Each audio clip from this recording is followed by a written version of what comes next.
Subscribe करते वक्त bell icon को जरूर प्रेस करें जिससे लेटेस्ट एजुकेशनल वीडियोस का नोटिफिकेशन आपको मिलता रहे। इस वीडियो में मैं आपको बताऊंगा कि डिस्काउंट क्या होता है और डिस्काउंट की इम्पॉर्टेंट टाइप्स क्या हैं। Cash discount, quantity discount, trade discount, ये जो बेसिक मेन टाइप्स हैं इनका basic logic, basic concept easy way में एग्जांपल के साथ आपको बताऊंगा। तो सबसे पहले हम समझते हैं कि डिस्काउंट क्या होता है, फिर हम कैश डिस्काउंट को डिस्कस करते हैं। तो कैश डिस्काउंट से पहले हम ये समझते हैं कि डिस्काउंट क्या होता है।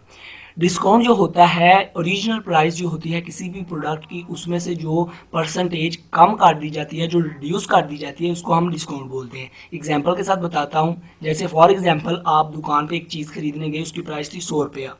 तो जो सेलर है वो कहता है मैं आपको इसके ऊपर 20% डिस्काउंट दूंगा, 20% आपको डिस्काउंट दूंगा। तो 100 का 20% क्या हुआ, 20 रुपये। तो 100 में से 100 वाली जो प्रोडक्ट है वो आपको 80 रुपये में देगा। इसका मतलब 20 रुपये जो है आपके लिए बचत है, आपके लिए रिड्यूस हो गए, कम हो गए। तो वो जो 20 रुपये हैं उनको हम बोलते हैं discount, cash discount. Cash discount क्या होते हैं, कंसेप्ट से पहले इसकी डेफिनेशन को जल्दी से रीड करते हैं। Cash discount is a reduction in the amount of an invoice that the seller allow the buyer. This discount is given in exchange for the buyer paying the invoice earlier than the normal payment date of the invoice.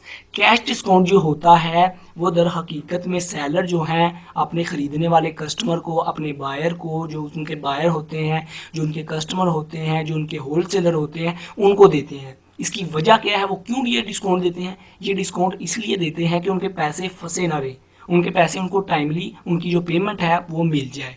For example कोई customer seller से कोई चीज़ खरीदने आया है, वो seller से पूछता है ये प्रोडक्ट कितने की है, वो कहता है ये प्रोडक्ट 100 रुपये की है। सेलर कहता है ये 100 रुपये की प्रोडक्ट है, अगर आप मुझे इसकी पेमेंट अभी करेंगे, अभी इसके पैसे मुझे देंगे नकद, नकद मुझे इसकी कैश पेमेंट करेंगे, तो मैं आपको इसके ऊपर 5% डिस्काउंट दूंगा अगर करंटली आप मुझे इसकी पेमेंट करेंगे। तो इसका ये बेनिफिट होता है कि वो उसी टाइम जो है बायर है जो उसको पैसे दे देता है, तो सेलर को भी उसी टाइम पैसे मिल जाते हैं। बेशक मार्जिन, जो प्रॉफिट मार्जिन थोड़ा कम हो जाता है, पर उसको जो उसकी लाइबिलिटी है, उसके ऊपर जो जिम्मेदारी है, टेंशन जो है वो ख़त्म हो जाती है। तो उससे ये नहीं होता कि यार मेरे पैसे फंसे रहेंगे, या मेरे ये पैसे लेके भाग ना जाए, या मुझे फ्रॉड ना कर जाए, ये टेंशन से वो आज़ाद हो जाता है। बेशक वो डिस्काउंट देता है, डिस्काउंट से एक तो जो ख़रीदने वाला है उसको भी बेनिफिट हो जाता है और सेलर को भी बेनिफिट हो जाता है कि उसको टाइमली पेमेंट मिल जाती है। तो ये भी हो सकता है कि अगर जो सेलर है, बेचने वाला, वो कहता है कि अगर आप मुझे 30 दिन के अंदर अंदर इसकी पेमेंट कर दें तो फिर भी आपको मैं इसके ऊपर 2% डिस्काउंट दूंगा। अगर आप अभी पेमेंट करेंगे 5%। अगर आपने मुझे 30 दिन से ज़्यादा टाइम, अगर मैंने आपको 30 दिन का टाइम दिया, 30 दिन के अंदर आपने मुझे इस चीज़ की पेमेंट करनी है, 30 दिन में ना कर सके, ज़्यादा टाइम लगा दिया, तो फिर आपको 2% डिस्काउंट नहीं मिलेगा। इसका ये बेनिफिट होता है कि जो बायर होता है उसको ये होता है कि यार ये पेमेंट जो है वो मैं टाइमली कर दूंगा, मुझे डिस्काउंट भी मिल जाएगा और मेरी एक अच्छी। तो क्वांटिटी डिस्काउंट, क्वांटिटी डिस्काउंट क्या होता है, कॉन्सेप्ट से पहले डेफिनेशन को रीड करते हैं। A quantity discount is an incentive offer to a buyer that result in a decrease cost per unit of a goods और a material when purchase in a greater number. Quantity discount जो होता है, नाम से ही पता चल रहा है, वो डिस्काउंट जो डिपेंड करता हो क्वांटिटी पे। मतलब अगर खरीदने वाला क्वांटिटी में ज़्यादा प्रोडक्ट को खरीदेगा तो उसको डिस्काउंट ज़्यादा मिलेगा, अगर प्रोडक्ट को ज़रा कम खरीदेगा तो उसको डिस्काउंट कम मिलेगा। ये जो डिस्काउंट है ये डिपेंड करता है क्वांटिटी पे। तो फॉर एग्जांपल एक जो सेलर है वो एक प्रोडक्ट जो है अपनी बेच रहा है बायर को, तो बायर जो है वो कहता है मैं 100 प्रोडक्ट खरीदूंगा। सेलर उसे कहता है अगर आप 100 प्रोडक्ट खरीदेंगे मैं 10% डिस्काउंट दूंगा, अगर आप 200 प्रोडक्ट खरीदेंगे आपको 20% दूंगा, अगर आप 500 प्रोडक्ट खरीदेंगे तो मैं आपको 25% इस पे डिस्काउंट दूंगा। तो ये जो क्वांटिटी जब जब बढ़ती है तो डिस्काउंट भी ज़्यादा होता है। इसका लॉजिक क्या है, क्यों डिस्काउंट वो ज़्यादा देता है, और क्यों क्वांटिटी ज़्यादा होती है तो वो डिस्काउंट देता है, इसकी क्या वजह है वो मैं आपको बताता हूँ। फॉर एग्जांपल आप जो हैं, आपने एक प्रोडक्ट बनाई, उसके ऊपर आपकी कॉस्ट आई 70 रुपये। आपने कहा मैं इसको 100 रुपये में बेचूंगा। तो जब आपने कहा 100 रुपये में बेचूंगा, इसकी प्राइस थोड़ी ज़्यादा थी, खरीदने वाले कम थे, 10 लोगों ने आपकी प्रोडक्ट को खरीद लिया। जब 10 लोगों ने आपकी प्रोडक्ट को खरीदा तो आपका प्रॉफिट मार्जिन क्या है, एक प्रोडक्ट पे आपको 30 रुपये प्रॉफिट मिला, मतलब 70 रुपये की प्रोडक्ट थी, 100 में बेची, तो 10 प्रोडक्ट पे आपको कितना मिला, 30 को मल्टीप्लाई करें 10 से, 300 रुपये आपने प्रॉफिट अर्न किया क्योंकि 10 लोगों ने आपकी प्रोडक्ट खरीदी। तो आपने सोचा यार मैं इस पर 20% डिस्काउंट दे देता हूँ, मतलब 100 रुपया मैं पहले ले रहा था, अभी मैं इसको 80 रुपये में बेचूंगा। 80 रुपये में बेचूंगा, पर बेचूंगा उस बंदे को जो 100 प्रोडक्ट खरीदेगा, जो इकट्ठी मेरे से 100 चीज़ें खरीदेगा, उसको मैं 80 रुपये में दूंगा। तो जब चीज़ सस्ती होगी तो लोग खरीद लेंगे, लोग कहेंगे यार क्वांटिटी डजेंट मैटर, प्रॉफिट मुझे इसमें ज़्यादा होगा, मैं इकट्ठी खरीदता हूँ, मुझे इस पर मार्जिन ज़्यादा होगा। तो आपकी जो प्रोडक्ट है इकट्ठी 100 रुपये में, 100 रुपये वाली प्रोडक्ट आपकी 80 रुपये में 100 प्रोडक्ट बिकी, मतलब आपने उसके ऊपर 20% डिस्काउंट लगाया तो 80 रुपये हो गया।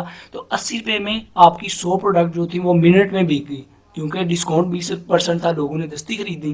तो जब आपने 80 रुपये की प्रोडक्ट लगाई तो आपको कितना प्रॉफिट हुआ? आपने 100 प्रोडक्ट बेची, एक प्रोडक्ट पे कॉस्ट कितनी थी? 70 रुपये। तो आपको हर प्रोडक्ट पे 10 रुपये बेनिफिट हुआ, पर आपकी इस दफ़ा प्रोडक्ट कितनी बिकी? पहले 10 बिकी थी, इस दफ़ा 100 प्रोडक्ट बिकी। तो 10 को जब 100 से मल्टीप्लाई करेंगे 1000। इसका मतलब जब क्वांटिटी में इजाफा हो जाए, बेशक आप डिस्काउंट दे रहे हैं, तो आपका प्रॉफिट मार्जिन बढ़ जाता है। मतलब पहले आपको 300 प्रॉफिट हो रहा था, पर आपकी क्वांटिटी जो थी वो कम बिक रही थी। तो इस दफ़ा आपकी क्वांटिटी ज़्यादा बिकी, पर आपको प्रॉफिट ज़्यादा हुआ,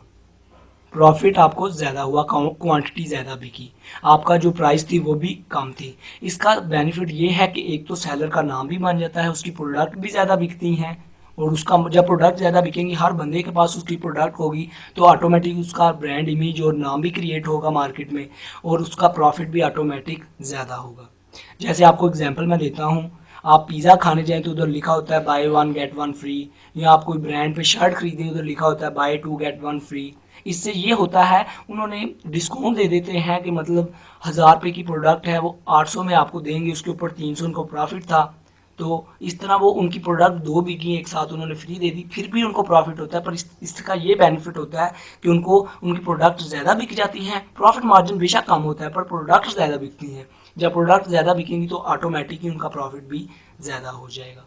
होता है ट्रेड डिस्काउंट कंसेप्ट से पहले इसकी डेफिनेशन को जल्दी से रीड करते हैं। और trade discount is a reduction to the published price of a product. Trade discount जो होता है इस पर कोई कंडीशन नहीं होती, इसको वैसे ही जो है सेलर जो होते हैं वो देते हैं, इसलिए देते हैं कि हमारी ट्रेडिंग जो है ज़्यादा हो, हमारी चीज़ें जो है जल्दी से बिके। मतलब ट्रेड डिस्काउंट जो होता है बस चीज़ के ख़रीदने पर देते हैं, और मोस्टली जो है हाई वॉल्यूम होलसेलर जो ज़्यादा चीज़ों को ख़रीदते हैं, ज़्यादा मिकदार में ख़रीदते हैं, उनको जो है 40% 50% उनको ज़्यादा ट्रेड डिस्काउंट मिलता है बजाय दूसरों के। जो लो लेवल मीडियम लेवल के होलसेलर होते हैं, जो डिस्ट्रीब्यूटर होते हैं, उनको ज़रा उनकी बनिस्बत कम डिस्काउंट मिलता है, और जो रिटेलर होते हैं उनको कभी कभी नहीं भी मिलता और कभी कभी मिल भी जाता है। It's depend on the situation और अ सेलर, ये सेलर पे डिपेंड करता है और कस्टमर पे डिपेंड करता है कि दिया जाएगा कि नहीं। मोस्टली आप ब्रांड होते हैं जो कपड़े के या किसी भी और शूज़ के, उधर ट्रेड डिस्काउंट की ऑफ़र लगी होती है। इससे ये होता है कि जब ट्रेड डिस्काउंट को देख के लोग चाहते हैं हम खरीदें, क्योंकि इस पर इतना डिस्काउंट है। ट्रेड डिस्काउंट का असल मकसद होता है कि अपनी चीज़ें भी, हमारी सेलर का ये मकसद होता है कि हमारी चीज़ें भी बिक जाएं और ज़्यादा मिकदार में बिकें। जब चीज़ें ज़्यादा मिकदार में बिकेंगी तो प्रॉफिट भी ज़्यादा होगा, बेशक डिस्काउंट मिल रहा है। इसका जब मैं लॉजिक आपको बताता हूँ, जैसे आपको एक चीज़ 70 रुपये की उसके ऊपर कॉस्ट भी पड़ रही है और आप उसको बेच रहे हैं 100 रुपये का, तो 100 रुपये कॉस्ट उसकी ज़्यादा है, तो जब ज़्यादा होगी लोग कम खरीदेंगे। तो 10 लोगों ने आपकी चीज़ खरीद ली, आपको बचत कितनी आई? 300 रुपया। 300 रुपये हर प्रोडक्ट पे आई, तो 10 प्रोडक्ट पे कितनी होगी? 300। इसी तरह आप वो प्रोडक्ट जो है आप कहते हैं कि 100 रुपया इसकी प्राइस है, मैं आपको इसके ऊपर 20 रुपये डिस्काउंट भी दूंगा, 80 रुपये में दूंगा, तो अभी भी आपको 10 रुपये बचत है। तो जब आपने 80 रुपये की प्रोडक्ट को किया तो आपके खरीदने वाले 10 से 100 हो गए। पहले 10 खरीदने वाले थे, अभी 100। तो जब 100 खरीदने वाले होंगे तो प्रॉफिट आपका कितना होगा? आप खुद ही इमेजिन करें, 1000 रुपया। 10 को जब 100 से मल्टीप्लाई करेंगे 1000 रुपया। आपकी प्रोडक्ट भी ज़्यादा बिकी, आपका मार्केट में नाम भी बन गया और आपने प्रॉफिट भी ज़्यादा अर्न कर लिया। तो ये फ़ायदा होता है ट्रेड डिस्काउंट का। आई होप आपको इसका बेसिक लॉजिक, बेसिक कॉन्सेप्ट पता चल गया होगा। वीडियो अच्छी लगी हो सब्सक्राइब और लाइक करना मत भूलिएगा। Good bye.